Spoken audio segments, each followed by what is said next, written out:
decola 10 Gol 5629. Mais uma semana, sejam muito bem-vindos aqui ao Farol de Pouso. Prazer ter vocês aqui com a gente para mais um episódio. Primeiro, queria mandar um grande abraço e nosso reconhecimento para os nossos parceiros, os nossos apoiadores aqui do canal, a Hangar 33, a sua marca de moda masculina do universo da aviação, Realizar, escola de voo no município de Torres do Rio Grande do Sul. Se você quer começar a sua carreira, quer se tornar um piloto profissional, entre em contato com eles. Eu garanto que vocês vão ter uma instrução de altíssima qualidade. E para suportar você nessa jornada, para você fazer as suas bancas teóricas e também crescer o seu conhecimento técnico, tem a Trem de Pouso, a primeira escola online do Brasil dedicada na formação de pilotos. Já aproveita, dá o curtir se você tá ouvindo esse episódio no YouTube, compartilha, se inscreve no nosso canal para você não perder nenhum novo episódio quando ele sai todas as segundas-feiras aqui para você no Farol de Pouso. Com isso dito, Conrado, estou aqui com o Conrado, Félix e o nosso querido convidado Gustavo Hetzel. Conrado, vou te dar as honras de apresentar o nosso convidado hoje. Fala, Henrique. Fala, pessoal. Bom dia, boa tarde, boa noite. Pô, o Henrique tá ficando profissional nessa entrada aí. Tá cada vez melhor, hein? Pô, muito bom, muito bom. Bom, estamos aqui hoje com o Gustavo Hetzel. Vocês vão conhecer a história dele. Uma curiosidade que foi difícil eu conseguir falar com esse moço aí, cara. O cara não tem rede social, fez o LinkedIn faz um mês. E aí a gente se falou, a gente se conhece de épocas de faculdade, épocas de Varig, e a gente falou, pô, vamos gravar esse podcast? E por que a gente está trazendo ele aqui, cara? Pô, o Hetzel, ele gosta de ficar aí escondido e tal, mas é um cara que tem uma baita bagagem. Ele já fez muita coisa na aviação, aí já voou tudo que é equipamento, tem uma experiência internacional muito grande que vai ser muito rica aqui de compartilhar com a gente. E também eu lembro que lá por 2013, 2014, eu fui num roadshow desses das empresas aí estrangeiras, né, do Middle East, que vão para o Brasil lá e tentar chamar gente, e eu fui lá e estava ele lá, fazendo essa parte de seleção e tal, explicando como é que é, não sei o quê. Isso é uma das coisas que ele vai falar com a gente. Então, você que tem vontade de voar fora, fica aqui, porque tem um homem aí que participou bastante de seleção de empresa estrangeira e vai contar para a gente tudo sobre seleção e como você deve se preparar. Pô, Hetzel, obrigado, prazerzão ter você aqui com a gente, cara. Primeiro, se apresenta aí para a galera e um pouco de quem é você. Bom, então, primeiramente, na verdade, eu queria agradecer a vocês pela oportunidade para poder falar um pouquinho até da minha vida, que eu sou meio bicho do mato, assim, não fico bem quietinho. E também, se puder ajudar qualquer pessoa que está assistindo também, sempre é bom, né? Dar umas dicas, alguma coisa que faça a diferença. Enfim, mas vamos lá então. Meu nome é Gustavo Hetzel, sou natural de Porto Alegre. Cresci, fui aluno, fiz colégio no Rosário, em Porto Alegre, depois fui para a PUC, Ciência Aeronáutica, turma número 5. Paixão pela aviação. A minha família é toda de médico, né? Tipo, meu pai é médico, minha irmã é médica, meu irmão é médico, meus cunhados são médicos, meu sobrinho é médico, todo mundo é médico em casa, só eu que não. Aí teve uma vez que a gente foi fazer uma viagem de família, eu tinha 3 a 4 anos, eu acho. E foi eu me lembro direitinho, foi um 767 da Transbrasil. E aí eu olhei meu pai e falei assim, vou pilotar essa merda aqui. Vou pilotar esse avião aqui um dia. Aí ele olhou pra mim e deu uma risadinha, né? Tudo bem, ficou por isso mesmo. E aí foi, né? Então, na verdade, tudo começou ali. Aí depois, até a paixão foi aumentando. E eu tenho muitos amigos também, que a gente começou junto. No Aeroclube do Rio Grande do Sul, eles têm um departamento de iniciação aeronáutica para criança. Não sei se ainda existe, porque eu não tenho mais contato lá, mas quando a gente era criança existia. Então a gente ia lá todo sábado. Era legal, a gente aprendia básico de aviação, o pessoal ensinava, tinha uns instrutores que iam lá dar aula pra gente, fazia tudo com aerodinâmica, esse tipo de coisa assim, bem básico. E a gente montava aeromodelos, né? E aí, com isso aí, a gente fazia a parte prática. E aí até tinha um sistema meio militar, assim, com negócio de disciplina e tal. A gente tinha que seguir lá. Tinha um negócio que chamava Ordem Unida, que era muito engraçado. Entendeu? Era massa, entendeu? Na época, assim, tipo assim, eu era criança, então, tipo, tinha coisas ali que eu não gostava, mas aquilo ali eu vou dizer que ajudou bastante, entendeu? A parte do teu crescimento na aviação com relação à disciplina e a paixão de aviação mesmo. Tu olhava ali, porque a gente convivia lá no aeroclube, aí tu olhava o pessoal mais velho, entendeu? Lá do lado dos aviões, eles falavam assim, pô, o cara tá voando lá, o aeroboeiro que chegou agora, pô, o cara é fera, hein? Aí depois, quando você tá voando, o aeroboeiro fala, pá, olha aquele cara lá, o cara voou Cênica, nossa senhora, puta avião, entendeu? E aí vai indo, mas tudo começou assim.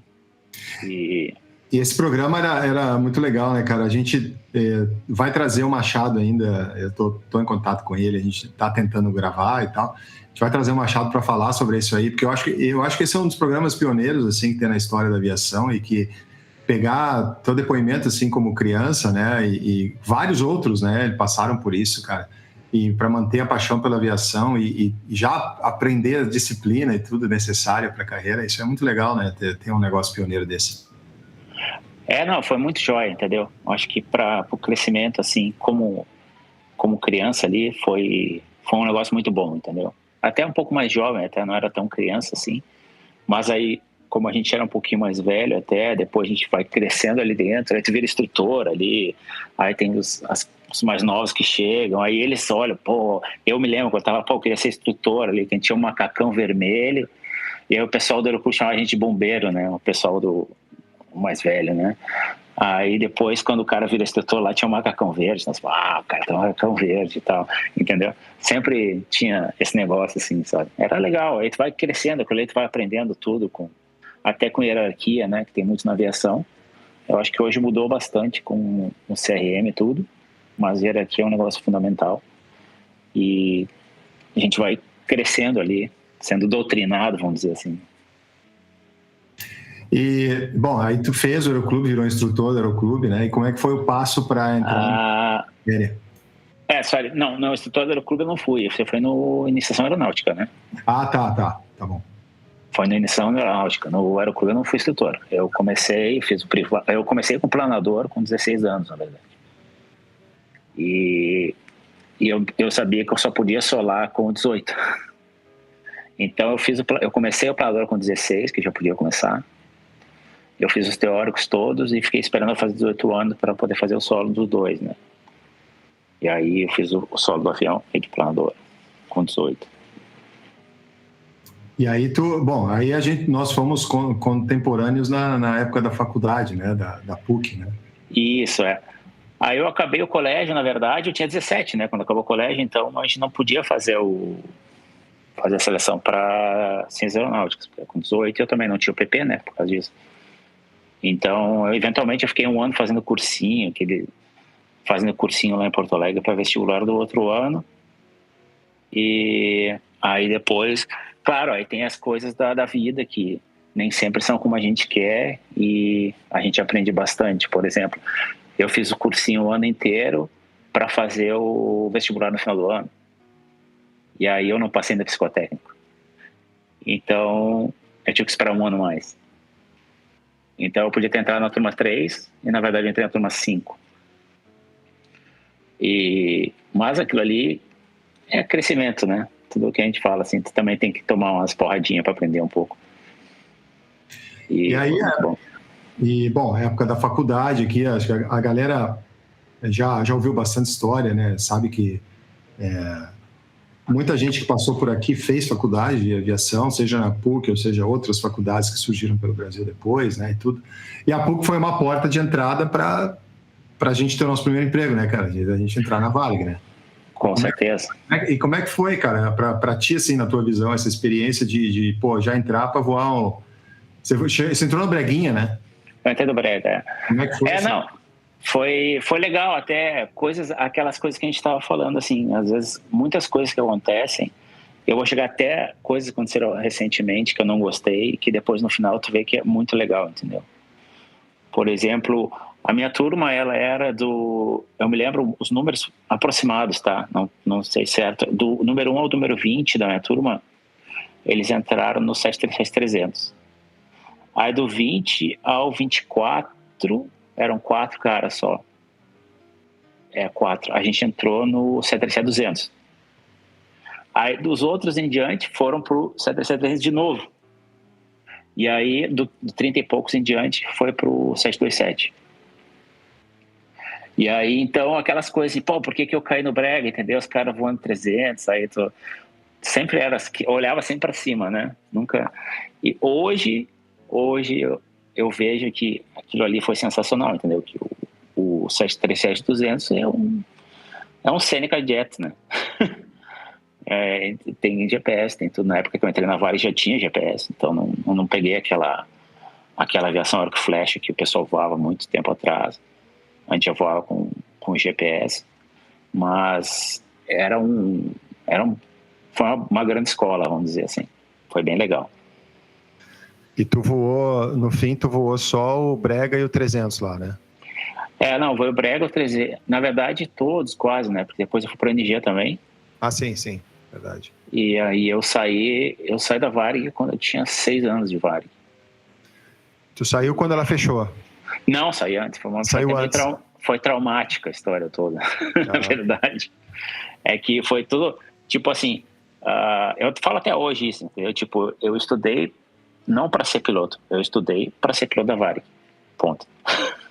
Entendeu? Então, aí, como é que eu vou dizer? Eu me lembro até o dia que fui pedir demissão lá, eu tinha que escrever uma carta, punho, comecei a chorar na mesa. Eu escrevi 4 vezes a mesma carta, porque eu chorava e molhava o papel. E eu me lembro a moça do HR falando para mim assim, você tem certeza do que você está fazendo? Eu falava assim, não. Ela assim, mas você tem certeza do que todo mundo faz? Ela falava. Eu falei assim, não, eu preciso fazer. Entendeu? E aí, não, mas a história toda foi, eu decidi sair, foi porque foi o seguinte, chegou um ponto em 2005, que era pra gente ter ido pra Internacional, e a gente não foi.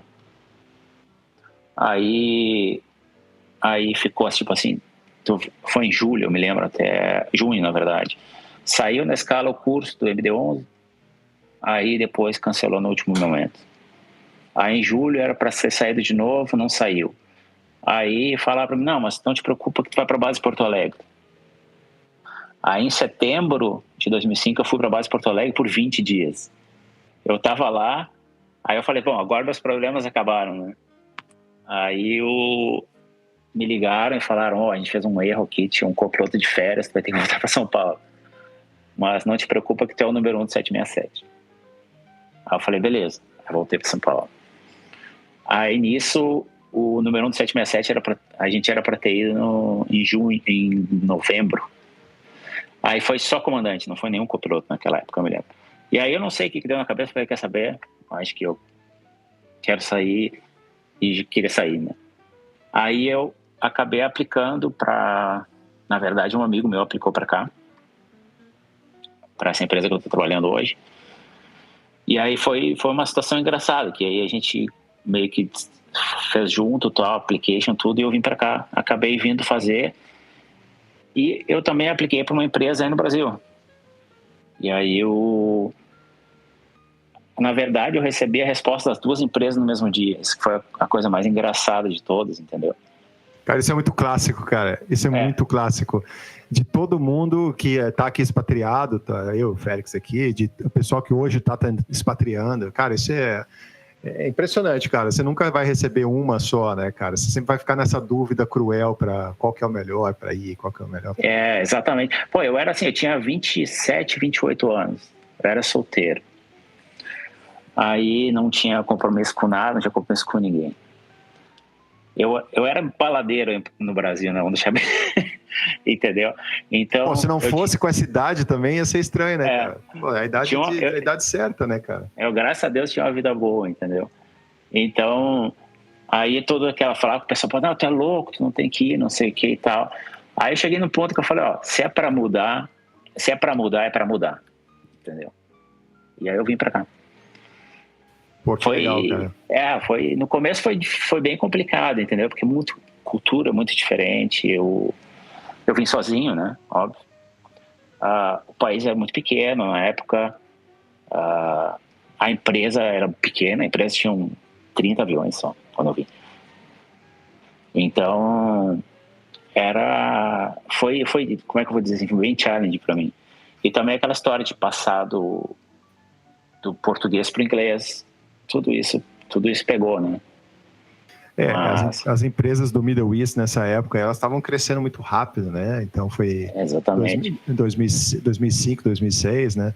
Isso. Foi uma fase que foi concomitante ao fechamento da Varig, né? Eu passei pelo processo parecido com o teu, saí antes também, chorando no RH, a mesma coisa. Só que eu acabei indo para a Gol, eu acabei optando por ficar no Brasil para tentar apostar numa promoção rápida e tudo. Mas realmente, essa época, o Middle East aqui estava crescendo num momento em que a aviação no Brasil estava desintegrando, né? Então, tinha muita opção, né, cara? Realmente era pegar ou largar, né? Era uma aposta meio no escuro nessa época, né? Porque não era como hoje, que todo mundo conhece alguém que voa em qualquer das empresas no Middle East aqui e consegue ter um monte de referência e tudo, né? Então, exatamente, até isso foi engraçado, que um amigo meu que trabalha aqui hoje, ele foi o único, a gente era conhecido da faculdade também, ele era da turma 4, e a gente não tinha muito contato assim como amigo, mas a gente se falava bastante. E aí eu liguei para ele para perguntar como é que ele até falou para mim, ele falou assim, cara, quando eu desliguei o telefone, eu falei assim, ó, esse aqui nunca vai vir para cá. Eu falei para minha esposa, esse aqui nunca vai vir para cá, esquece. Não era o teu perfil, né, cara? Exatamente. Então, um monte de coisa aconteceu aqui, entendeu? Tipo, eu vim solteiro, me casei aqui, entendeu? Uhum. E tem filho, tudo mudou bastante. Minha vida mudou bastante aqui, entendeu? E isso foi em 2005 que tu foi, né? 2006, comecinho de 2006. 2006. Né? Então são 17 anos quebrados. É uma vida toda. E tu foi pro 20, né? Tu começou no 20. Isso. Eu comecei em 320 com copiloto. Tá. Aí eu fiquei uns quase 5 anos de copiloto. E aí depois eu virei comandante 320. Aí eu fiquei 2 anos de comandante 320. Aí eu passei para 330. Aí fiquei 4 anos 330. Aí passei para 350. Aí eu fiquei 5 anos no 350. Aí há 2 anos atrás eles me passaram para o 777. Aí eu fiquei 2 anos no 777. Os melhores 2 anos da minha vida. E aí eu voltei para 350 voltei em abril, final de abril voltei. Pô, se eu fosse o João Kleber, no meio do caminho eu ia falar para, porque a gente vai... eu quero ouvir todas essas histórias aí. Cara, você vê, né, quando eu falei ali que o cara tem história, eu quero muito explorar isso aí. Primeiro, a primeira coisa que eu queria explorar, assim, a tua sensação lá atrás, ainda com pouca experiência, assim, quer dizer, experiente, mas com pouca experiência, copiloto ainda, sair da Varig, não da Varig, mas sair do 37 para voar o Airbus. Como é que foi essa transição aí? Já foi uma mudança de país, de cultura, de língua e tudo, e aí foi voar um avião que é um negócio, para quem voa Boeing, é um mistério gigantesco, né, cara? Como é que foi essa transição pro Airbus? Ele tá só esperando eu interagir aqui, viu, Gustavo? Ele fala isso aí só pra, como a gente diz lá no Sul, só pra me indicar. Né? Aí, como tu tá aí tu vai poder falar, eu não preciso falar nada. Não, mas, cara, o Hetzel fez tantas transições Airbus Boeing, cara, e ele já deu uma dica que os 2 anos de 777 foram os melhores anos da vida dele. Eu até suspeito por quê, mas vamos lá, a gente vai chegar nesse debate aqui. Vamos fazer um debate polêmico aqui. Como é que foi isso aí, cara? Não, foi assim, ó, a primeira transição foi, eu vou dizer que foi tranquila, entendeu? Porque eu estava saindo, mudando de país, mudando de cultura. Eu fiz o meu Type de 320, fiz na Inglaterra. Então era com inglês tudo perfeitinho. Então, para mim já pegou um pouquinho. Aí, eu me lembro até que foi o meu curso, nós éramos 4 pilotos. Aí tinha um comandante de 737, tinha um comandante de Fokker 100 vindo como copiloto, tinha um copiloto de 737 e eu copiloto de 737. E na verdade, aí foi uma dupla, um comandante e um copiloto, esses dois aí, que eram comandantes dos dois, mas o cara entrou na empresa como copiloto, e eu e o outro copiloto de 737, que era um cara da Indonésia. Foi minha dupla lá na Inglaterra, né? Então, esse senhor, vou dizer assim, que era ele tá na empresa aqui ainda até hoje, deve ter se aposentado, eu acho, esse ano, assim, que ele era do 737, ele voava na Ryanair na época. Aí eu me lembro direitinho, toda hora assim, porque o Boeing, o curso inteiro. E um dia o instrutor parou o curso. O cara parou, porque a gente tinha no CBT, a gente tinha instrutor de CBT, né? Fazia o CBT lá foi na época da BMI, que não existe mais, da British Midland, fazia lá dentro, né? E aí o cara parou, o cara falou, vou parar com esse negócio aqui. Se eu ouvir a palavra Boeing uma vez mais nessa sala de aula aqui, eu vou mandar vocês tudo de volta. Acabou o curso de vocês. Mas que ódio no coração, cara. O cara tava bravo. Era uma inveja, né? Era uma inveja, né, cara? Uma inveja de Boeing que é incrível, cara. Não, mas esse cara tava pegando... O tiozinho, vamos dizer, ele tava pegando pesado, né? Então, até eu tava ficando incomodado. E aí o cara falou tão assim... O cara foi tão brabo, não sei o que e tal. Eu falei, quer saber? Eu vou deletar essa tranqueira toda aí. Então, para mim, foi mais fácil, entendeu? Eu deletei tudo do Boeing, vou dizer bem a verdade, na época que eu fui. Eu achei que eu tinha deletado. Depois eu explico por quê. Eu deletei tudo. Uns 15 não, mas uns 14 anos depois, né? Você lembrou de tudo, né? Aí eu fui e comecei a estudar bem, e parei de comparar, entendeu? Esse negócio, compara isso com aquilo, com aquele outro, entendeu? Então, aí, quando tu faz uma transição dessas, tu não pode comparar. Se comparar, dá problema. Eu sei porque eu tive amigos também que vieram para cá, um dos meus melhores amigos, por exemplo, ele voava 777 copiloto, veio para cá no 330 e ele reclamava muito da Airbus, porque ele comparava muito, entendeu? Então, isso foi uma coisa que eu vi, um exemplo que eu uso dele, por exemplo, mas tem várias pessoas assim, se tu ficar comparando, que é o que está acontecendo comigo agora, vamos dizer, que eu voltei para o Airbus. E eu ainda fico olhando foto da ESA ali no iPad, entendeu? e aí, então, isso é ruim. Mas a transição Você põe a mão pra frente hoje em dia e fala, tem uma mesinha aqui, que é isso? Não, mas é um monte de coisa, assim, entendeu? Até coisas aconteceu agora no último voo meu.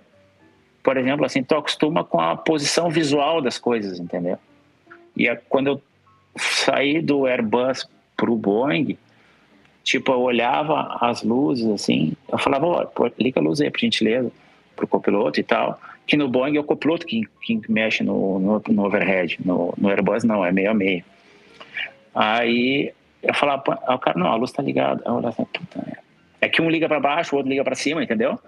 Aí agora, no último voo que eu fiz, até eram dois comandantes, eu tava na direita. E aí nós estávamos aproximando e a mesma coisa aconteceu, eu fiz tudo ali. Aí eu olhei assim, falei, a luz tá desligada. Aí eu fui botar. Não, tava ligado. Eu sabia aquele pé, sabe? Aquele do Windows, assim. E aí, pum de novo, entendeu? Só pela posição visual da chave, tá para cima ou para baixo, entendeu? E dentre outras coisas, entendeu? Atrapalha bastante isso, mas a transição é legal quando tu esquece um do outro, entendeu? Isso é uma boa dica, assim, um heads up, assim, pra galera que tá nessa transição aí, porque tem muita gente hoje, né, no mundo, assim, muito brasileiro que tá fazendo essa transição, mudando de empresa, indo para fora ou indo para um lugar melhor, porque indo para os Estados Unidos, né, cara, porque o mercado tá aquecido. Então tá tendo essa transição de Boeing para Airbus, de Airbus para Boeing. Eu sei, assim, treinei nos últimos 2 anos centenas de pilotos que vieram do Boeing vieram do Airbus para o Boeing, né, cara? Eu vi, eu acho que é uma transição mais difícil, inclusive, né? Bem mais difícil, assim, porque o cara apanha muito mais, né? E você vê que o cara, naturalmente, ele fica comparando, cara. Ele fica comparando tudo. Ele fala, mas esse avião aqui, pô, esse avião aqui... Ainda mais quando vem para um 37, que é um avião... É um chevetão, né, cara? O cara fica louco, né? O cara sai da Space Shuttle para vir voar aqui um 37. Realmente fica um negócio muito engraçado, cara. Isso aí aconteceu, por exemplo, para mim, quando eu mudei do 350 para o 77, né? Eu zoava que eu falasse, pô, tu sai de um Tesla para uma Land Cruiser, né? Entendeu? E é um Tesla para uma Land Cruiser, na verdade. Só que, cara... No começo eu não tinha, vou deixar bem claro, eu ser honestamente falando, eu não gostei de mudar no começo, entendeu? Mas depois eu gostei bastante. Não, a gente vai chegar ali, cara, vai chegar ali. Vamos lá, eu quero voltar assim, ó. Tu entrou na empresa, tu fez sua adaptação, entrou no 20, copiloto e tal, né, cara? Em pouco tempo, a empresa foi, óbvio, tu entrou num momento que a empresa estava crescendo muito rápido, então o teu crescimento também foi rápido, óbvio. Então tudo depende desse crescimento, né? E então, vamos dizer, num tempo curto, né, que tu já disse, já saiu comandante e tal. E como é que foi essa experiência aí de fazer o recrutamento, fazer parte da equipe de recrutamento? Eu queria explorar um pouquinho isso aí para quem está ouvindo a gente. Assim, conta um pouco como é que foi. Se foi um convite, como é que tu entrou nessa parte, como é que foi essa época da tua vida? O recrutamento, ele era, antigamente na empresa aqui, ele era feito por pessoal que não faz parte do training, para não ter interferências, entendeu? Então, foi legal, fui convidado, na época quem fazia o recrutamento tinha copilotos e comandantes que faziam.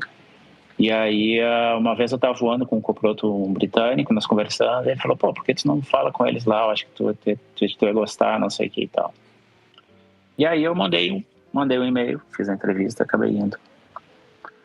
E foi legal, foi tipo, eu trabalhei 7 anos lá, né?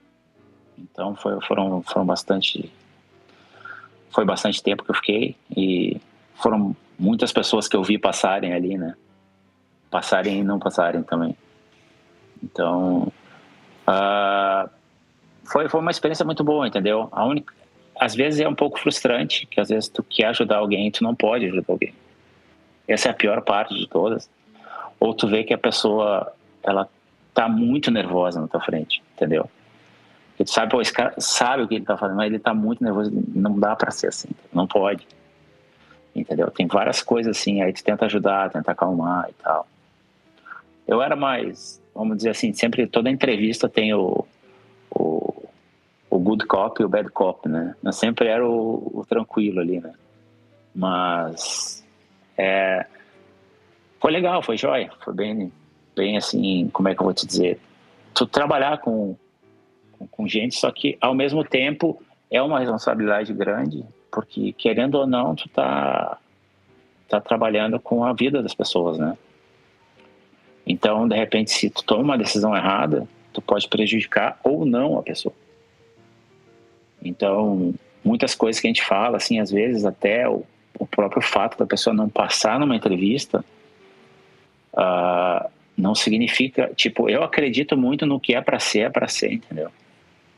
Então, de repente, uma pessoa que estava ali do borderline para baixo e o pessoal resolveu não passar, aquilo ali, por um lado, pode até, se tu olhar no futuro, ajudar a pessoa, porque o que acontece? A pessoa tem um emprego, ela vai pedir demissão, ela vai para uma empresa nova, para um país novo, e ela chegou lá, vamos usar o termo, nas coxas, tá?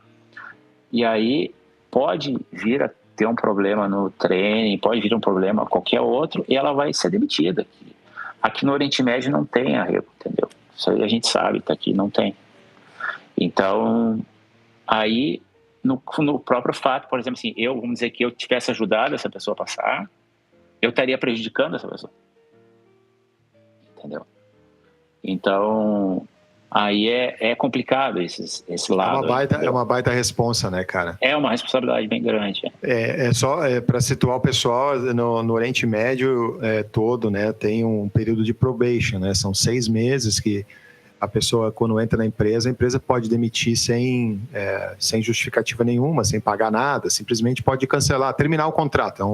É uns 6 meses de experiência, vamos dizer assim. Você tem uns 6 meses de experiência, que acho que a legislação do Brasil não contempla isso, né? Então, tu entra, assina o contrato no Brasil, tu já está contratado e já está lá, sei lá, ganha o teu FGTS, tudo lá, de largada, né? Tem 3 meses...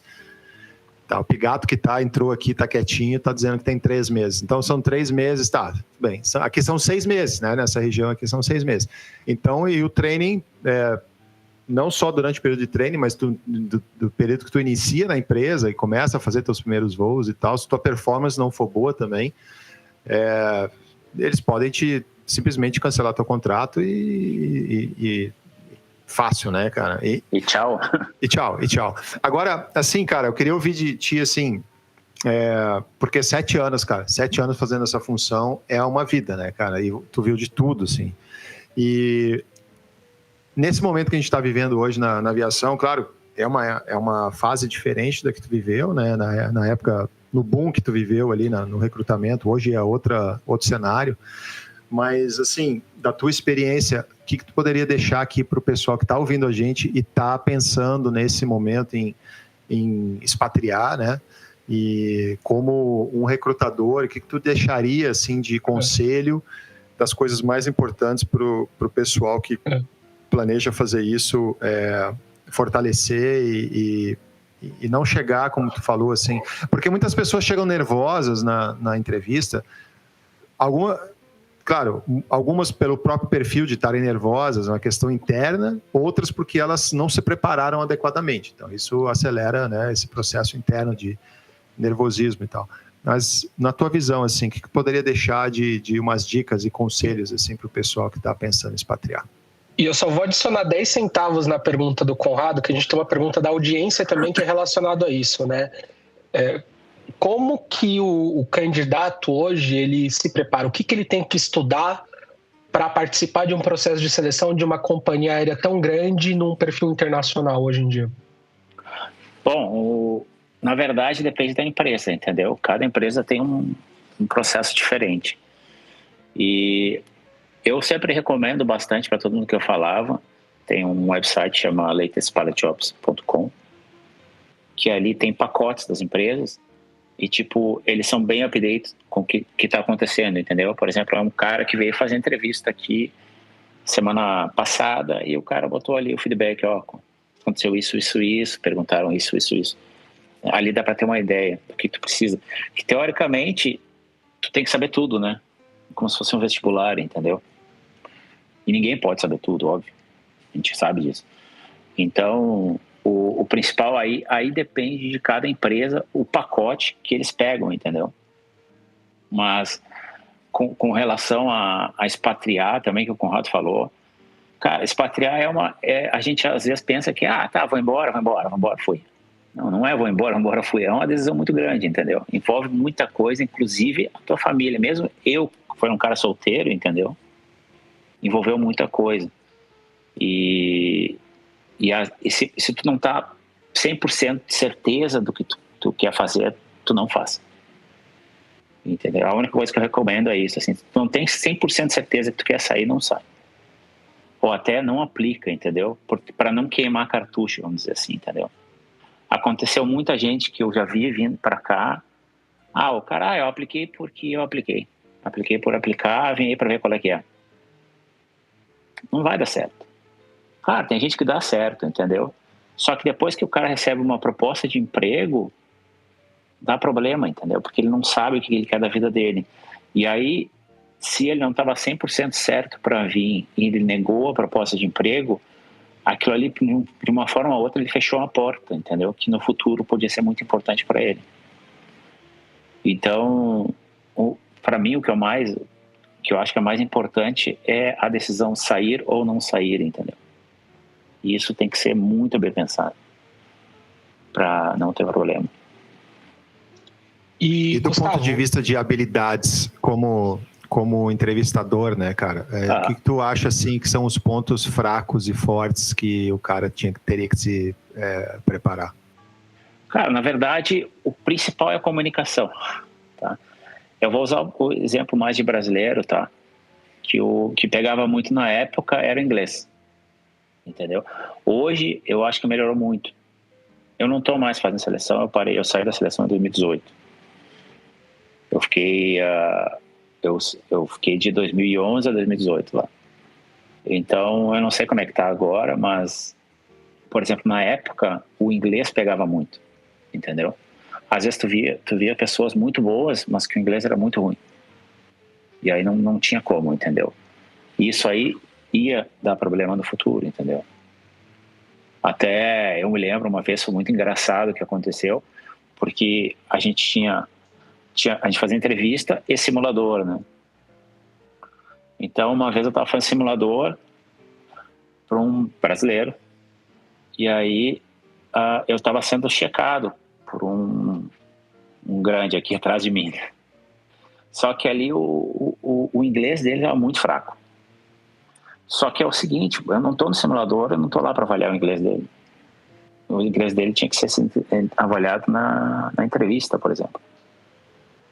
Então, dentro da perspectiva do que eu pedi para ele fazer e o que ele fez, o que ele falou e eu entendi, o que eu falei ele entendeu, as coisas funcionaram. Então, até a gente teve um papo, eu tive um papo depois que termina, né, com o checador, meu checador lá, e o cara falou, o que tu achou? Eu falei, achei isso. Aí o cara falou, mas o inglês dele é impossível. Eu falei, não, é impossível, mas isso tinha que ser visto lá atrás, não aqui, entendeu? Eu não tô aqui para avaliar isso. Até porque tudo que ele falou para mim, eu entendi. Aí ele falou, mas tu entendeu porque tu é brasileiro. Aí eu falei, mas sorte dele que fez a entrevista comigo, então. Mas aí ficou naquela assim, entendeu? Tipo, então, são coisas assim que pegam, entendeu? Que aí, por exemplo, no caso desse comandante, foi sorte dele que fez comigo, entendeu? Se fosse contra a pessoa, não teria passado. E esse é o cara que provavelmente no treinamento pode dar problema, né, cara? Que exatamente. Na linha, né, depois do treinamento da empresa, inicial, em algum momento esse inglês fraco que ele deu sorte, ele pode acabar estragando a vida dele, a carreira dele, ou não estragando, mas criando um caos assim na vida dele, né, no momento, porque se ele perde o emprego, a família e tudo, mudando e tal, e aí como é que volta para o Brasil, não volta, não tem emprego, cara, realmente isso é uma dica, é uma coisa um ponto muito importante a considerar da galera que está pensando em ir, cara. Primeiro assim, acho que aquele primeira sensação interna que todo mundo tem, fala assim, cara, será que eu dou conta? Será que eu tô... Todo mundo achar pronto, ninguém se acha, mas será que eu tenho capacidade de dar conta da pressão e será que meu inglês é legal? O cara sabe avaliar, né, cara? Sim. Todo mundo tem esse entendimento meu inglês ainda é muito macarrônico, então espera um pouco, né, cara? Porque tu sai e tua posição, tu tem que pedir demissão, cara. Tua posição no Brasil acabou, né? Exatamente. Até quando aconteceu isso, quando eu me lembro, quando eu saí da Varig, entendeu? Eu saí da Varig, eu não sabia que eu podia ser demitido de algum lugar, por exemplo. Porque eu nunca ia ser demitido da Varig se eu não fizesse uma coisa muito grande, entendeu? Então eu não tinha essa visão, que, por exemplo, eu me lembro quando eu cheguei aqui, eu passei 1 semana e meia fazendo churrasco e tomando cerveja com meus amigos de vinho. Então eu cheguei aqui, eu tava com colesterol, essas tranqueiras, tudo no espaço, entendeu? E aí eu já tomei um calor no exame médico. E aí eu me lembro, um amigo meu falou assim, cara, se não te der exame médico, tu vai voltar, mano. Aí eu falei assim, não, eu não tô entendendo isso. O cara falou, tu tá desempregado, velho. Entendeu? Então eram umas coisas, por exemplo, pra mim foi uma experiência que eu tive, foi uma semana de terror que eu passei já na chegada, entendeu? Eu me lembro. Porque eu não sabia que eu podia perder emprego, entendeu? Até porque tu vive no Brasil, essas coisas assim. Hoje em dia, tu vê as pessoas perdendo emprego no Brasil. Antigamente não tinha isso, do jeito que era assim, entendeu? Principalmente na Varig, entendeu? Então era um negócio de mentalidade que eu também não conheço, foi uma experiência nova para mim. Eu sabia que eu podia perder meu emprego. Mas tu tem várias histórias assim dessa época de Varig, né? Transbrasil, VASP, mas é mais evidente assim na Varig, que quem fechou a porta foram os antigões, né, cara? Porque nós que eram novos ali, a gente não tinha muito essa noção. Os antigões tinham mais noção da vida mesmo, né? E falar assim, cara, Não é assim, eu tenho família e tudo. Se eu sair daqui e eu der ruim lá, é melhor apostar aqui, vamos ver o que vai rolar, né? E a gente era mais destemido, vamos dizer assim, né? Exatamente para falta de conhecimento mesmo, né? Exatamente, eu não sabia que podia dar ruim, entendeu? Eu fiquei sabendo que podia dar ruim quando eu estava aqui já. E aí já era tarde. E se tu soubesse antes, não iria, provavelmente, né? Não sei.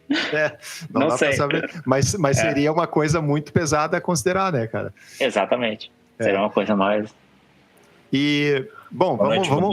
Gente, deixa eu fazer uma pergunta. Eu cheguei meio atrasado aqui. Tudo bom, Gustavo? Como é que vai? Beleza, velho? Tudo bem. Obrigado por aqui. Tudo jóia. Foi um prazer falar contigo. Prazer estar de volta aqui com os amigos. Eu fiquei com uma dúvida aqui. Na verdade, eu não tive a oportunidade de conversar com recrutadores que não fossem numa situação de estar sendo recrutado, né? E eu já fui recrutado no Oriente Médio 2 vezes.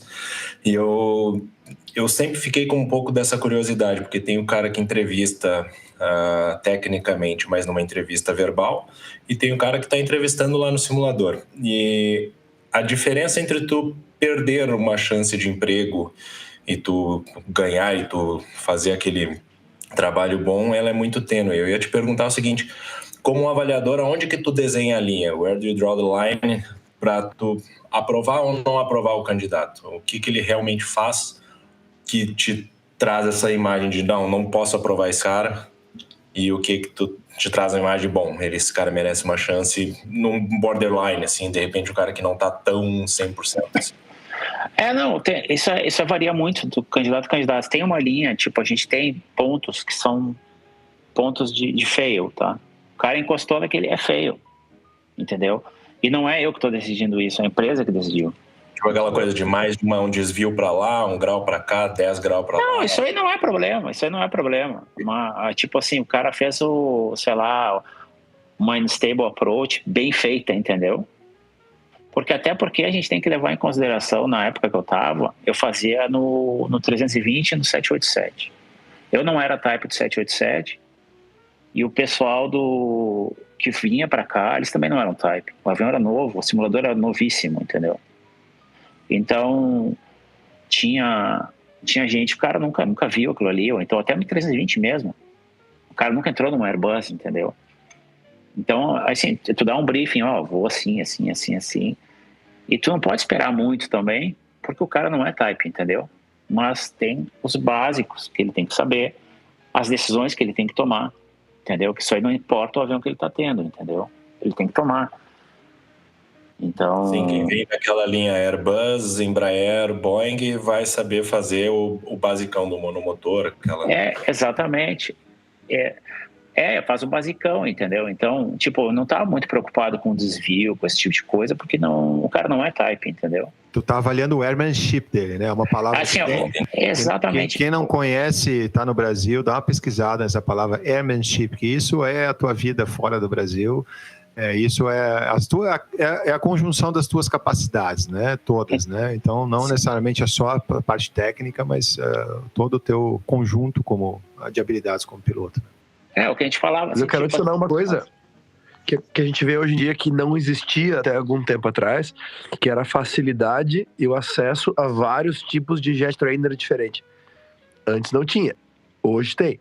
Então, vamos dizer, o cara tá indo lá para fazer um assessment que eu tive um aluno meu que foi lá pro Vietnã, por exemplo, para operar Embraer lá. Né? Tá, tudo bem, o cara já era type rated do Embraer. Mas vamos dizer que eles vão pegar uma turma não type rated. O cara pode procurar um jet trainer de Embraer em algum lugar e fazer. E até os simuladores caseiros, né? Eu tenho aqui, eu trabalho com os alunos aqui em casa e trabalho o meu desenvolvimento profissional e pessoal, né, de habilidades técnicas e não técnicas no simulador caseiro, que faz muito bem o serviço. Eu já preparei aqui, né, pessoas para seleção de 737, de A320, né, e assim a gente vai indo, né? O que antes não tinha, agora tem. Exatamente. Mas o mais importante, para concordar com o que vocês falaram, né, que na verdade era só uma adição, né, e concordando, que é o jeito que você aplica os seus conceitos de CRM, né, e todas as suas habilidades, técnicas e não técnicas, que formam aquilo que o Con estava falando ali antes, que é, né, a definição do seu airmanship. Mas, hoje em dia, mesmo indo para uma seleção de non-type rated, investe ali, não precisa ser na CAI, mas nem que seja, né, pelo menos um pouco ali numa escola parceira aí, né, ou tem lugares particulares, em shopping center e tal, né, para descobrir um pouco pitch potência, né, se o avião trima ou não trima, né, quais são alguns valores de referência para você levar, como é que você vai voar uma remetida, né, como é que você vai, às vezes, pedir uma modificação dentro do FMS, por exemplo. Tu não precisa estar perfeito, mas só de tu estar mais sossegado, isso aí já vai fazer a tua performance ser muito melhor. Exatamente. Tipo, até eu me lembro, por exemplo, quando eu vim para cá, eu era copiloto 737. Eu fiz a minha seleção no 330. E que era também uma nave espacial comparada com o 737 na época. Então, e um wide body, né? Eu também nunca tinha voado wide body. Então tem tudo isso, tipo assim, o que o Conrado falou de airmanship, a gente fala assim também, tipo, aí entra todos aqueles conceitos novos que hoje tem de startup effect, resiliência e tudo, que vai do fato de tu fazer um erro, tu corrigir o erro e tu passar por cima disso, entendeu? Tipo, eu via muito lá o pessoal fazendo erro e ele corrigia rápido o erro, entendeu? Então aquilo não é erro para mim, entendeu? Erro é tu deixar, o cara deixou lá e esqueceu, aí errou. Agora o cara fazer um errinho ali, corrigir rapidinho, até se esquecer um negócio e se lembrar depois, puta merda, esqueci e tal, desculpa a palavra, esqueci e aí foi e não fez de novo, entendeu? Tem coisas assim que dá, que vai, mas isso aí tudo vai também da pressão, entendeu? Eu me lembro uma vez, eu fiz seleção de um copiloto, o cara tava numa pressão, eu me lembro, falei com ele tudo até antes no simulador, aí ele era type, e ele fez uns errinhos ali que não precisava ter feito de type, entendeu? Só que ele corrigiu. E eu vi que ele estava muito nervoso. Então, e por exemplo, hoje ele veio como copiloto, hoje ele é comandante na empresa, entendeu? Ele não se lembra de mim, mas eu lembro muito bem dele, entendeu? Porque foi aqueles assim, tipo, que tu fala assim, sabe, tipo, o cara merece, entendeu? Então, o cara estava bem, sabia que ele sabia o que estava fazendo, mas ele estava nervoso, entendeu? Então, tem vários casos assim também.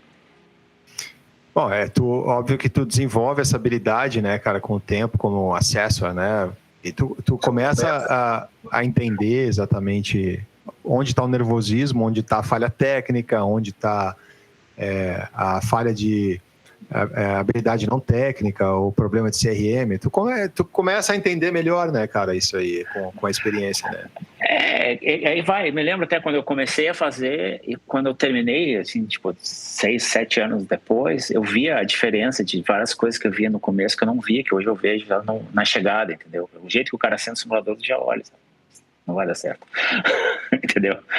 Mas, claro, a gente não tá ali para julgar ninguém, entendeu? Tipo assim, como entrevistador, eu não posso, tipo, eu não gostar de alguém, não ir com a cara de alguém, entendeu? Não tô ali para julgar o cara, tô ali para julgar o que ele vai fazer, o que ele vai falar. Até muitas coisas acontecem curiosas com isso, que é engraçado, que até uma vez eu fui com um copiloto e o cara tava metendo pau no recrutamento. Vocês contratam esses comandantes assim, assim, assim. Eu falei, cara, o recrutamento de qualquer empresa, ele é um processo. Todo o processo, tu tem como desviar o processo ou manipular o processo, vamos dizer assim, entendeu? Se eu pegar um sílabus de uma empresa aérea e ensinar bem ensinado para uma criança de 13 anos, ele faz o simulador, entendeu? Se eu ficar lá ensinando, senão o cara vai fazer, o cara vai dizer o que tem que fazer. Então, tipo assim, no momento que a pessoa fala, muita gente, eles vêm já com o discurso pronto, entendeu? Tudo prontinho, assim. Aí tu olha e fala, ai, não, assim, não. Só que é aquela história, entendeu? Tipo, eu não tô ali para julgar se o cara tá mentindo, isso aí tá mentindo ou não, entendeu? Tu sabe, tu tá vendo, mas o cara tá falando o que tu quer ouvir, entendeu?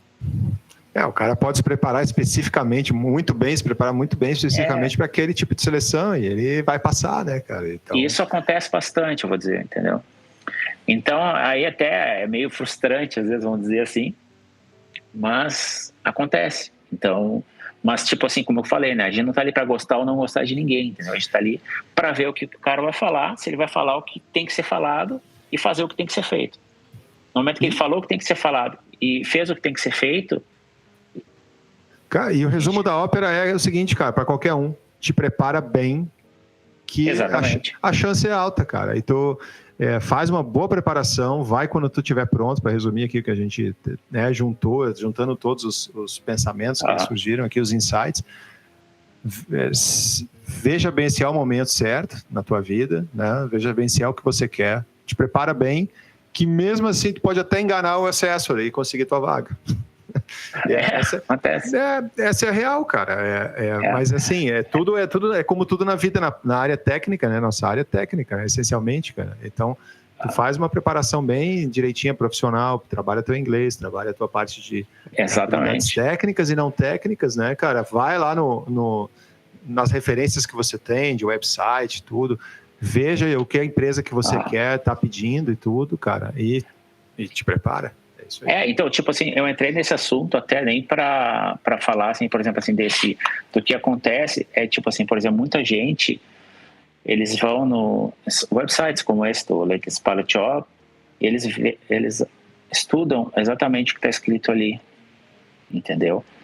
Na intenção de falar o que eu quero ouvir, entendeu? E fazer o que eu quero que seja feito. E tu vê que não é natural, entendeu? Então, uma seleção de empresa aérea, se tu preparar ela bem preparada, entendeu? Sair do box daquilo ali, tu nota a diferença de longe. Às vezes, na primeira resposta eu me lembro, uma vez eu fiz uma das melhores entrevistas que eu fiz, era um gurizão de 24 anos da Áustria. O cara era fora da casinha. Ele, assim, fora do box, né?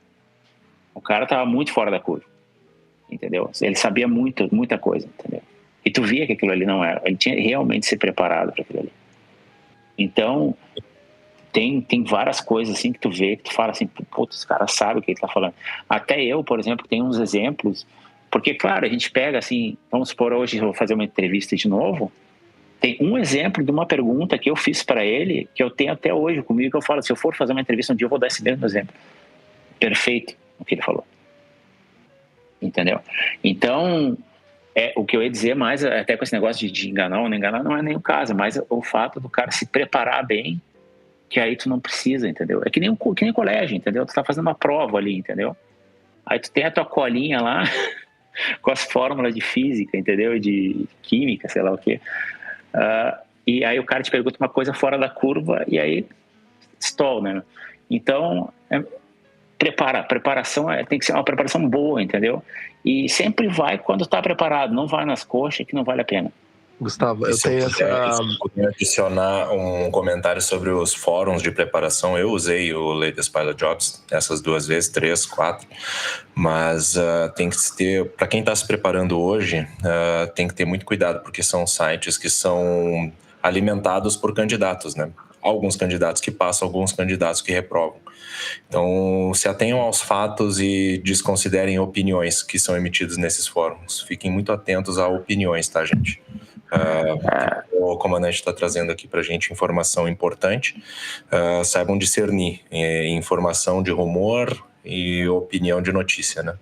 Para dizer a verdade, eu entrei no site, mas eu nunca comprei o pacote, eu nunca li o que está escrito ali, entendeu? Eu comprei, é muito bom. Eu não faço a mínima ideia. Muita coisa boa. Eu só sei como é que funciona. Até pelo negócio de eu não ter social media, entendeu? Esse negócio de rumor, eu tô fora desse troço todo aí.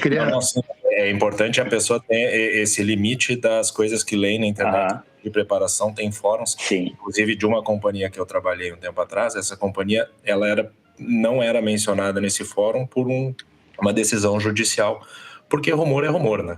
Então, para o candidato que está se preparando hoje, atente-se aos fatos e boa preparação para todo mundo aí. É só isso.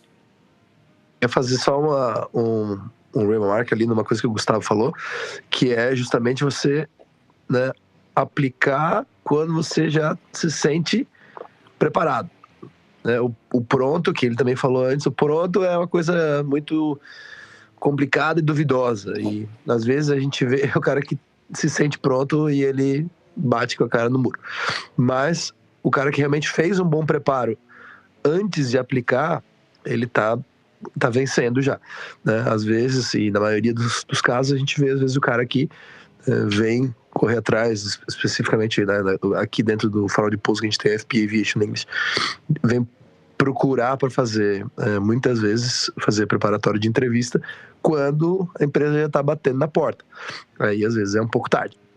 E a outra coisa que eu queria falar que, né, que a gente estava falando ali do que é a diferença entre tu tá tudo mastigado, né, e tu tá à vontade. Eu sempre, né, lido isso com, né, os preparatórios aqui, que é igual tu tocar um instrumento, né? E muitas vezes, eu acredito que talvez o Gustavo vai poder dizer isso, a habilidade do cara, né, o cara realmente está solo naquele instrumento, ele está tocando bem o instrumento. Nas perguntas até completamente nada a ver, aleatórias, que nunca estiveram dentro de um site desse, o cara dá um banho, porque o cara sabe, ele está confortável ali fazendo o que ele está fazendo, né? Então ele, não, essa pergunta aqui, pô, tranquilo, vou falar sobre isso aqui, assim, assado, porque ele já está confiante, ele está, né, por mais que às vezes vai sair fora, o cara, né, fazendo a comparação com, né, tocar um instrumento bem, não, a música é no tom tal e eu só vou sentar em cima do que eu sei fazer aqui e pronto, né? Então ele tá fazendo um improviso e tá indo muito bem e tá, né, cumprindo o que ele precisa fazer porque ele se preparou bem. Exatamente.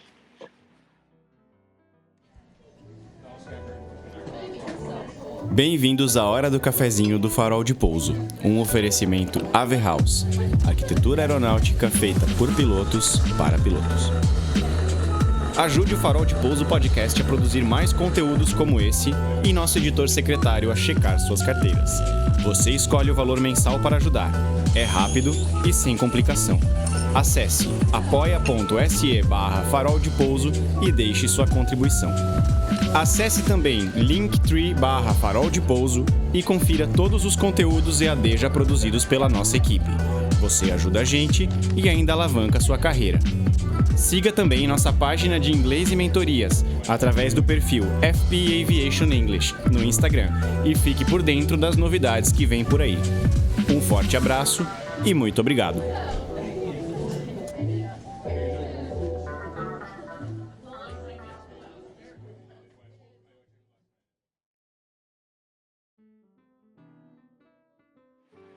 E, Gustavo, passamos aqui por todo o processo de entrevista.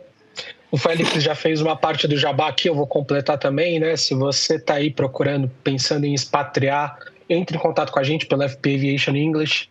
A gente vai te auxiliar tanto no processo da entrevista, para você se sentir mais confortável também com o seu inglês, que foi um ponto muito interessante que o Gustavo trouxe. Estou aqui com 100% de certeza que eu quero expatriar, eu quero ir para fora. Não tem um pingo de dúvida nisso. Gustavo, como que eu me preparo para coisas práticas? Como, por exemplo, a convalidação da minha carteira foi uma pergunta que a gente recebeu da nossa audiência aqui. Pô, como é que funciona? Eu tenho que convalidar antes ou a empresa me auxilia nesse processo? Meu processo de mudança para o país, né, que eu vou trabalhar agora, como é que funciona isso? A empresa dá algum suporte para você com essas coisas mais rotineiras de dia a dia? Isso aí depende da empresa, entendeu? Eu não tenho experiência com outras, entendeu? Eu tenho só com essa aqui, na verdade, é o meu segundo emprego, entendeu? E aqui eles fazem tudo para ti. Tu vem, tu traz tendo a tua carteira válida com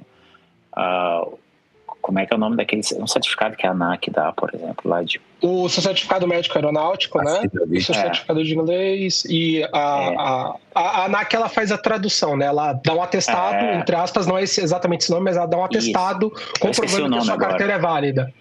Exatamente. Eu tive que fazer isso na minha convalidação pro FAA também. O Affidavit. O Affidavit é o mais completo, né? Então tu tendo toda a documentação, é tranquilo. Não, por exemplo, as empresas maiores, elas fazem tudo para ti, elas entregam tudo para eles, tudo bonitinho, dando com o teu logbook direitinho, tudo certinho e tudo funciona. Claro que aí vem aquela história, entendeu? A apresentação dos teus documentos, entendeu? Eu já vi muita gente chegar aqui com os troços tudo amassado, tudo nas coxas, assim, entendeu? Fazendo um negócio bonitinho, tendo teu logbook legal e batendo todas as páginas, entendeu? Isso é legal de ver, porque às vezes não bate, entendeu? Não faz sentido uma coisa com a outra. dá uma checada antes da entrevista disso aí, dá teu documento, se teu logbook tá bem preenchido, entendeu? Não precisa estar com a letra bonita, mas eu digo se tá tudo, faz sentido, todas as folhas, entendeu? Que aí, que isso aí acontece muito, por exemplo, eu me lembro uma vez, eu peguei um cara, o cara tinha exatamente 50 horas a mais que o mínimo para aplicar. Aí já começa errado, porque aquilo ali quer dizer que quando ele estava voando, então aquilo quer dizer que quando ele aplicou, ele já mentiu na application dele, ele não tinha um mínimo quando ele aplicou, ponto, já começou errado, entendeu? E aí depois aí tu já começa a olhar mais a fundo, entendeu? Aí tu vai indo.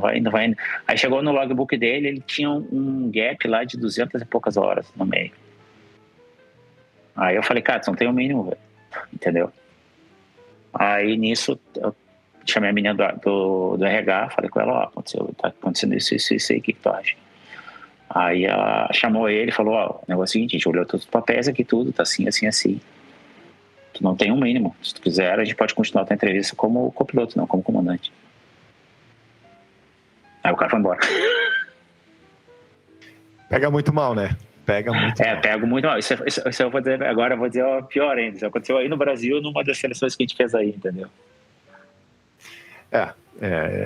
Enfim, já não precisa falar mais nada, né, cara? Ficou muito chato, entendeu? Fica muito chato, cara. Realmente é uma coisa que o cara tem que avaliar se vale a pena realmente fazer isso, né, cara? Porque nem que dê certo, cara, se um dia, vamos dizer, lá pra frente a empresa descobre, né, que teve alguma coisa errada. Cara, isso aí pode ser uma coisa criminal lá pra frente. Mas, enfim, essa é uma polêmica. Eu sabendo de uma aí que andou fazendo pente fino e rodou uma turminha aí, viu? Não, cara, não só roda, como isso pode vir a ser uma coisa criminal mesmo, porque você... Dependendo se você se envolve num incidente, alguma coisa assim, sabe? Isso realmente, cara, é uma coisa que não vai valer a pena, cara. Esse tipo de coisa não vale a pena. Não tem... esquece. Se passa pela cabeça, cara, deixa quieto. Espera mais um pouquinho, entendeu? Eu sei que tem o outro lado que fala, cara, eu não vou ser melhor piloto daqui 50 horas, não vai mudar nada e tudo, né? Não é porque eu tenho 50 horas a mais que eu sou fodão e posso aplicar para entrar de comandante direto. Cara, todo mundo sabe disso, cara. Mas regra é regra, sacou? E na nossa profissão, cara, regra é para ser seguida e não para ser quebrada, ou você pode até argumentar, cara, mas, enfim, isso funciona com tudo, cara. É o SOP da empresa, a empresa pede, faz parte do SOP da empresa, os mínimos requeridos, como você não quebraria nenhum SOP, você não vai fazer isso pro teu próprio bem, pro futuro da tua carreira, cara. Não, exatamente. Então, tipo, tu tá com a documentação tudo direitinho, tudo bonitinho, isso ajuda muito, entendeu? E separa qualquer dúvida, entendeu? Tipo, ninguém vai duvidar de ti nunca, tu nunca vai ter que explicar nada, entendeu? Acabou. É isso aí. Acho que tá mais claro e o pessoal sabe. No fundo, o cara sabe. E no fundo, cara, ele vai ficar pro resto da vida com a pulga atrás da orelha, não vai dormir tranquilo no travesseiro pro resto da vida, então realmente não é uma coisa que não vale a pena.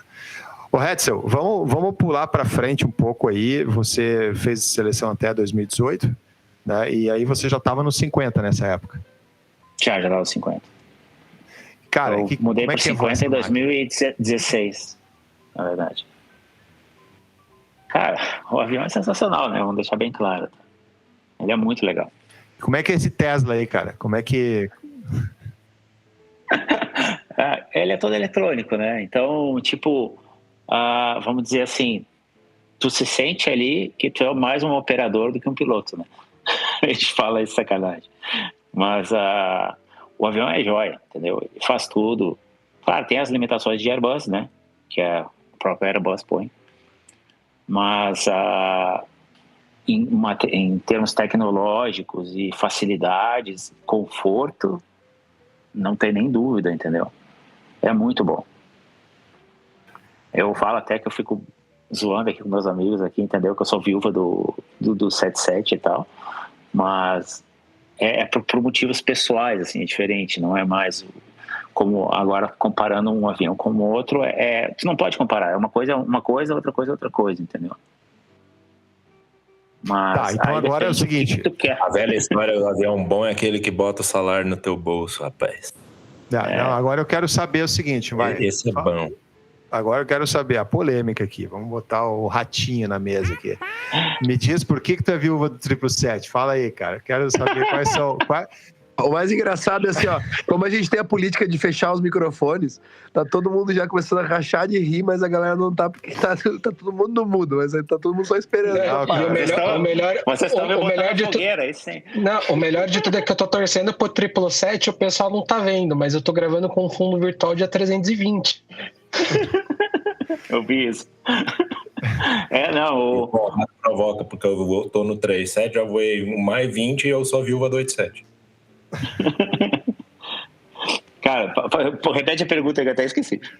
Não, cara, não foge não. Por que tu é viúva do 777? Seja direto, cara. Sem enrolação. Sem enrolação. Tá, vamos lá então. Não, na verdade é o seguinte, cara. O 777, se tu pegar ele mesmo como avião, ele é o avião comercial de maior sucesso no mundo. Ponto. Assim, falando comercialmente, atualmente, com níveis de... como o pessoal fala de consumo e tal, ele não, entendeu? Ele é pior que o Airbus, óbvio. Mas, cara, eu sou viúva porque é o seguinte, é tipo aquela história, vamos dizer assim, tu pegar um carro V8 e tu pegar um 4 cilindros turbo. Eles podem ter até a mesma cavalaria, mas não é a mesma coisa, entendeu? Então, é mais ou menos isso. Tipo, o Airbus é super legal, não tem nada para reclamar. O 77, como é que eu vou te dizer? Eu acho que é porque eu tinha ficado 15 anos no Airbus antes de voltar para o Boeing. E tem várias coisas, entendeu? Quando eu voltei para o Boeing, vamos deixar bem claro até que isso é uma verdade, eu estava muito puto, estava muito bravo, entendeu? Estava indignado, falei, não, isso é um absurdo, me tirando disso aqui, estão me botando aquele avião velho, que não sei o que e tal.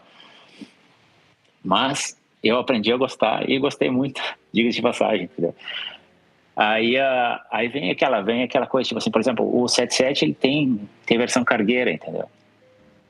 E a versão cargueira, os voos são muito melhores, é muito mais legal. Assim, a versão cargueira é um negócio muito legal. Primeiro que tu vai para um monte de lugar diferente, tu voa num envelope dentro da empresa completamente diferente, entendeu? E tipo, tu vai para uns destinos que, muito legal, assim, entendeu? Completamente que é fora da realidade, às vezes, entendeu? Então, isso aí foi por isso que eu gostei bastante, entendeu? E outra também que eu ia bastante para América do Sul, né? A gente fazia o cargueiro, a gente faz muito América do Sul, então eu vou basicamente mais América do Sul e América do Norte. Então, é por isso que eu estava feliz também. Eu gosto mais de voar para esse lado aí. Saiu meio liso na pergunta, mas tá valendo. Tudo bem. Mas tu sabe, tu comparou carro, né, cara? O meu filho, ele é louco por corrida, especialmente Fórmula 1, né? E esses dias a gente estava vendo uma corrida no canal da Fórmula 1, inclusive, tem um canal aí na caixinha, que ninguém nos ouça, né? Na caixinha tem o canal da Fórmula 1 e tinha uma corrida de carro elétrico, né, cara? Então, talvez a comparação seja isso, a Fórmula 1 de carro elétrico ali, que não faz barulho nenhum e não tem, né? É um negócio assim, pô, é legal, é clean e tudo, mas não tem o tesão da corrida de Fórmula 1, com aquela barulheira toda, né, cara? É mais ou menos aí, assim, né? A comparação, tu pega a McLaren do Ayrton Senna e pega essa do Hamilton hoje, entendeu? É literalmente isso, mais ou menos. A do Senna lá era V10, depois ficou V8. Aquela volta de Mônaco, né? Agora é V6. É V6. Um autorama grande, né? Então, aí e esse negócio aí é legal. Tá, o Senna corria num 777, o Hamilton pilota um 350. É mais ou menos aí, isso. Né? Aí, tipo assim, até o pessoal do 777 agora vai ficar bravo comigo. Mas, tipo assim, o avião ele é mais velho, ele é mais arcaico, é barulhento, é desconfortável, mas é muito legal. Entendeu? Honestamente, eu gostei muito, entendeu? Eu tava no céu. Até uma vez eu tava falando com um amigo meu que a gente mudou junto, e a gente tava meio bravo que a gente mudou, né? E ele também foi um dos poucos que gostaram de mudar. E aí Aí nós estávamos falando, e aí a gente falando assim, cara, também tem o fator emocional, porque quando a gente estava na Varig, vamos dizer, o nosso sonho era o Voz 77. Era isso que eu ia dizer. Pra você foi uma meio que fazer as pazes, mais ou menos. Né? Exatamente. Então eu não sei se aquilo não estava lá no fundo da minha memória, assim, tipo assim, cheguei aonde eu queria chegar, entendeu? Porque, por falou exemplo, assim, olha pai, não tem mais 767, mas segura essa aqui, ó. Exatamente. E vai entrar o meme daquele cara, porque na Varig, né? Vai entrar isso aí, exatamente. né, cara? Vai entrar o meme nessa hora que se a gente tivesse com vídeo, o Henrique ia botar o meme fácil. E também, cara, tem outra coisa que a gente tem que conversar, que é isso aí é uma das coisas que a gente sempre, né, acaba batendo papo sobre a questão de como que o avião, né, feito, né, o Boeing é um avião feito, né, para piloto, né, e o jeito que a Boeing escreve manual e tudo, para quem realmente ainda, né, tem esse negócio da aviação dentro de si, assim, de gostar da máquina, da aviação, assim, né, do lidar com a aviação e ler uma coisa que foi escrita pro piloto, né, por piloto para piloto, cara, é uma coisa que satisfaz muito o coração do cara, entendeu? Às vezes tem umas coisas que, tu vai abrir o negócio do Airbus ali, né? O Beta Target lá, né? O Sky Pointer, ele fica azul, né? Quando você perde o motor, não sei o que lá. Aí, lindo. Aí tu vai começar a procurar, tem 4 lugares diferentes. Eu sempre uso esse exemplo, porque, né? Um vai estar jogado aqui, jogado ali, e tem um monte de coisa que é escrito, né? Por informação, que não interessa muito. O melhor exemplo é assim, ó, o F-Code da Boeing tem, acho que 2.900 ou 3.000 páginas. O da Airbus tem 6 a 7 mil. Isso que só explica tudo. Tá.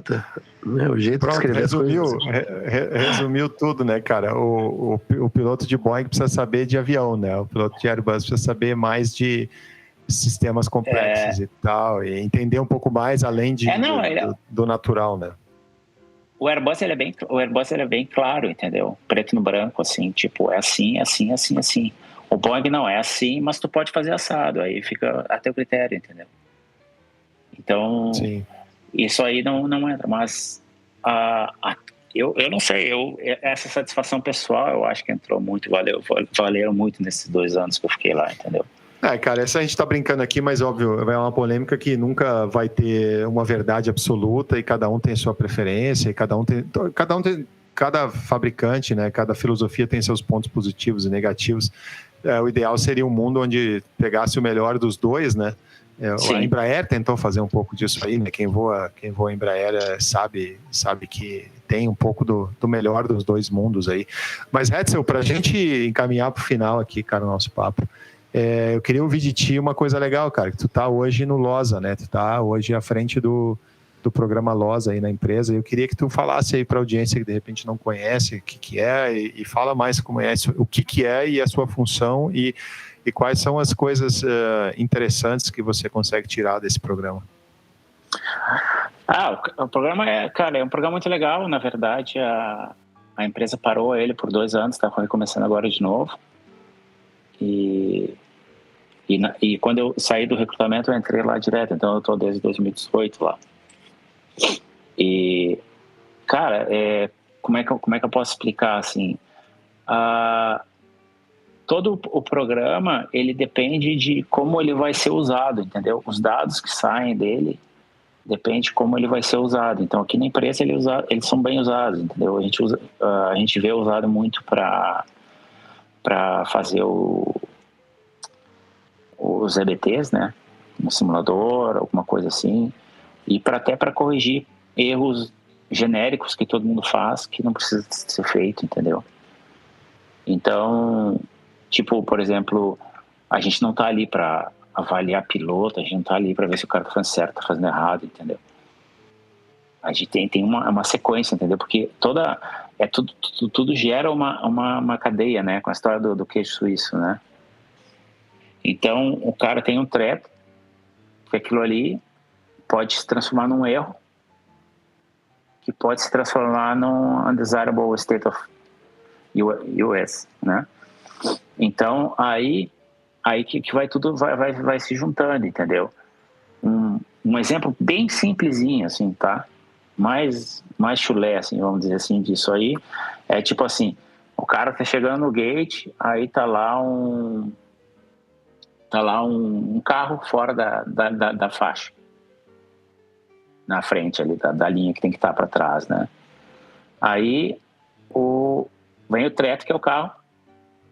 Aí isso aí vai levar o piloto que não viu que estava chegando ali e vai levar para o undesirable state, que é o avião chegar perto do carro ou eventualmente bater no carro.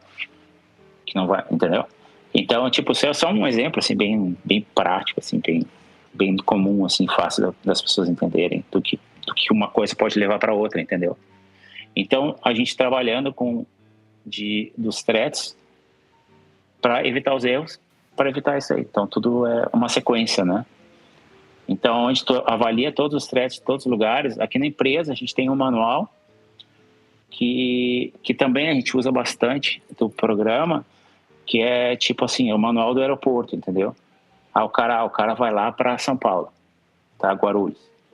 Aí tem lá dizendo que tem uma season, que tem balões, que não sei o quê, que o inglês sei lá, do cara da torre é meio fraquinho e tal. Aí tu pode ter treto com isso, pode ter treto com aquilo, que o pessoal fala português na fonia, entendeu? Esse tipo de coisa, assim. Então a gente pega isso aí tudo e joga pro pessoal, e o pessoal, aí a empresa, a gente, como é que eu vou dizer? A gente alimenta os dados, entendeu? Aí depois a empresa, cada setor da empresa usa os dados como quiser, entendeu? Então o LOSA é uma auditoria de segurança interna, né? Então existe o pessoal dedicado, você é um deles, e você faz o acompanhamento dos voos para identificar as ameaças, e isso distribui dentro da cadeia interna de todos os departamentos, é mais ou menos isso, né? Até aqui na empresa, ele funciona assim, ó, tem o LOSA, o IOSA, né? Que ele é feito por pessoas externas que vêm na empresa fazer, e tem um outro programa, que eu não posso falar o nome também, porque eu falo o nome da empresa, que é o programa interno da empresa, que é esse que eu faço, entendeu? O que eu trabalho é interno da empresa. Não é eu faço o programa, eu trabalho no programa, né? Eu não sou chefe de nada, entendeu? Sou funcionário. Aí, então, a gente trabalha ali com o da empresa mesmo, o interno mesmo. Mas imagino que seja um programa parte do sistema de SMS, né? E que ele desencadeia, a base de dados para todos os setores, tanto de safety, como de manuais, como de training, né? Como você falou, para desempenhar. Tudo. Para desenvolver os cenários de EBT e tudo. Então, é um sistema nevrálgico de database, vamos dizer assim, interno para o desenvolvimento da empresa na área de safety dentro do sistema SMS, né? É por aí, né? Exatamente. Ele vai, por isso aí ele pega todas as áreas. Aí depende de como a empresa vai usar os dados que ele vai fornecer, entendeu? Você para olhar, né? Safety, standards, training, né? Quality assurance, todos eles, né? Estão muito interligados nisso aí. Então, acaba que pega um pouquinho de tudo, né? Exato. E assim, nessa observação, né, que você faz, né, é uma auditoria interna, um voo de observação, né, como você falou, não é um cheque nem nada, é um voo de observação, né, para ver as tendências, né. Sim, você pode ressaltar, assim, antes da gente encerrar aqui, ressaltar quais são as coisas principais que você observa, que são as tendências mais críticas ou mais recorrentes de um voo de linha normal? Cara, voo mais decorrente e até complacência, né? Com muitas coisas, entendeu? Vamos dizer que esse exemplo que eu dei do carro, qualquer carro ali, que seja um carro de pushback, um carro de um loader, alguma coisa, tá fora da faixa, eu acho que foi uma das coisas que eu mais notei até hoje, entendeu? Então, e às vezes até aí vem aquela história, tipo assim, o cara tá fora da faixa, mas tá tranquilo, deixa quieto, entendeu? Só que ao mesmo tempo que tu tá sendo complacente com aquilo ali, tu tá tomando uma responsabilidade que tu não precisa tomar, por exemplo, entendeu? Que se bater, a culpa é tua daí. Entendeu? Então, é complicado, assim, de explicar, mas tem muitas coisas que acontecem. Eu vi muitas coisas já acontecerem, assim, de tudo que é coisa que tu pode imaginar acontece. E coisas planejadas e coisas não planejadas também, né? Óbvio. Mas é legal, assim, até para, vamos dizer assim, falando eu, Gustavo, como pro meu conhecimento, é muito bom, entendeu?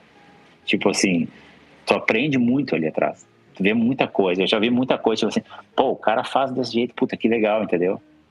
Eu nunca tinha visto ninguém fazer assim, entendeu?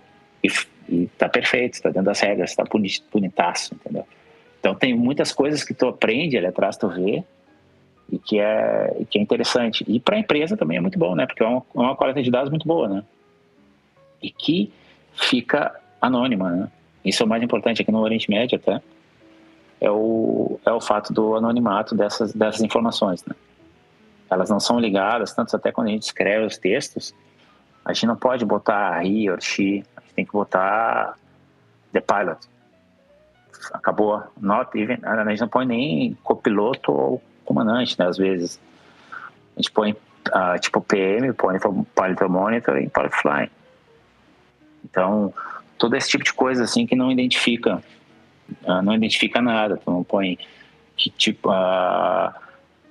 por exemplo, a matrícula do avião, tu não põe tu tem que botar o aeroporto, óbvio, entendeu? Por exemplo, assim, sei lá, que nem eu falei, eu tava explicando uma vez um comandante, o cara tava nervoso, né? E aí eu falei, cara, eu não tô checando vocês aqui, cara, isso aqui é a auditoria da empresa, então eu faço o que tu tem que fazer aí, eu não sei, pra mim não tem nem certo nem errado, cara, isso aqui eu não tenho que saber nada, não tenho que ver nada, pra mim não, tá tudo bom, entendeu?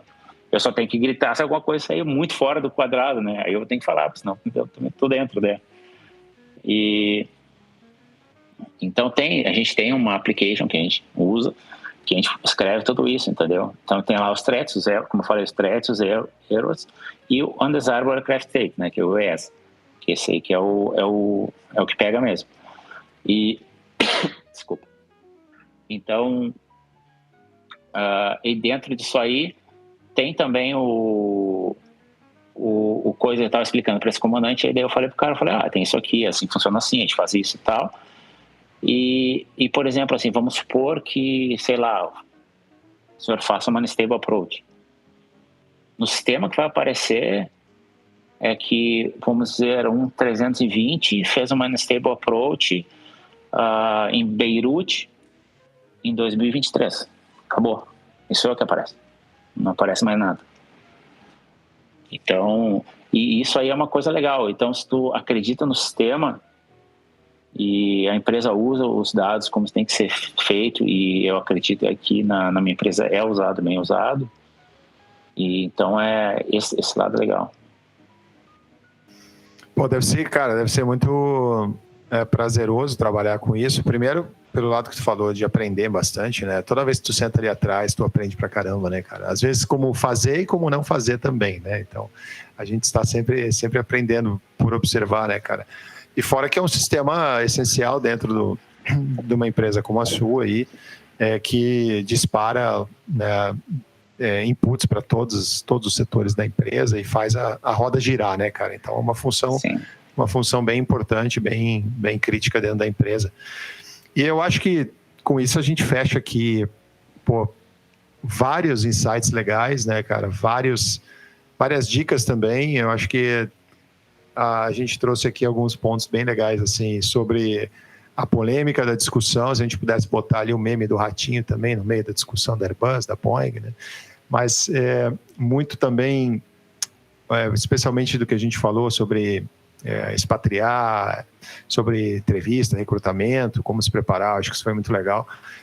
E dá esse outro lado também de que existe espaço para trabalhar dentro das empresas em diversas áreas, né, cara? E que o cara precisa ter vontade, precisa estar interessado, se preparar, ter essa constante vontade de estar sempre se atualizando, e vai poder transitar dentro de uma empresa grande, fora do Brasil especialmente, em diversas áreas para aprender bastante, né? Então, acho que esses insights do Hetzel aí foram muito legais. E gostaria de te agradecer, Hetzel, por aceitar o convite e dividir a tua história aí, tua carreira com a gente, com quem está ouvindo, que com certeza vai inspirar muita gente, trazer bastante coisa positiva aí para a galera que está ouvindo. Valeu mesmo. É isso, cara. Eu que agradeço vocês aí. Eu acho que a oportunidade é legal. Assim, eu sou meio bicho do mato, que esses negócios ficam assim por baixo de tudo, mas é legal sempre poder, que a gente pode ajudar, ajuda, né? Quando precisa alguém e tal. E até com alguns conceitos. É isso aí. Bom, Hetzel não tem... Exato, cara. E já que tu não tem redes sociais, podem bombardear o LinkedIn do Hetzel, que eu descobri que ele está lá. Então, quem quiser entrar em contato, o LinkedIn dele está ativo. E eu quero também agradecer aqui a participação do Pigato, que gentilmente também entrou aqui no meio. Estava num outro meeting, entrou aqui para contribuir. O Félix, que mesmo abatido ali pela uma gripe, entrou e falou boas verdades. Eu gosto do Félix meio gripado, porque ele falou uma verdade absoluta lá, falou muito bem do Boeing, então gostei dessa. É isso aí, pessoal. Passo... voltar nesse assunto. Tem algumas verdades a mais pra gente falar, tá? Não, fica pra próxima. Né? Eu ia dormir, mas aí eu não... Começou a ficar quente, pelando, eu falei, cara, não vou dormir, porque eu vou precisar falar. Perdi o sono, tô virado. Isso é verdade. Isso também é pelo carisma. No nosso interno aqui... Na nossa interna aqui, o Félix, você falou, cara, eu vou dormir, eu tô mal, mas aí o papo foi desenrolando de um jeito tão legal que ele ficou. E acho que esse é um sinal de que o papo foi muito legal.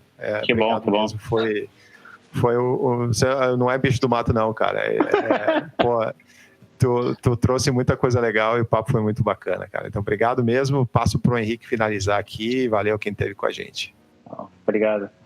Gustavo, mais uma vez, obrigado pelo seu tempo. Meus colegas aqui de podcast, o Félix, o Conrado e o Pigato, muito obrigado por estar aqui mais um episódio com a gente. Para você que chegou até aqui ao final, muito obrigado também.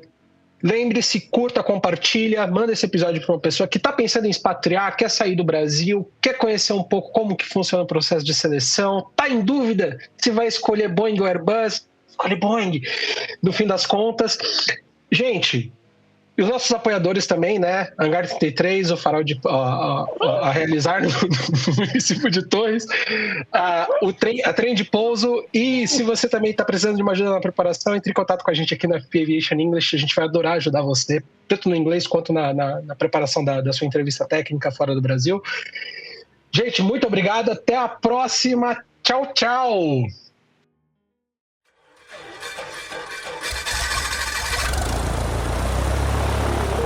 India Column 0 Go 5629.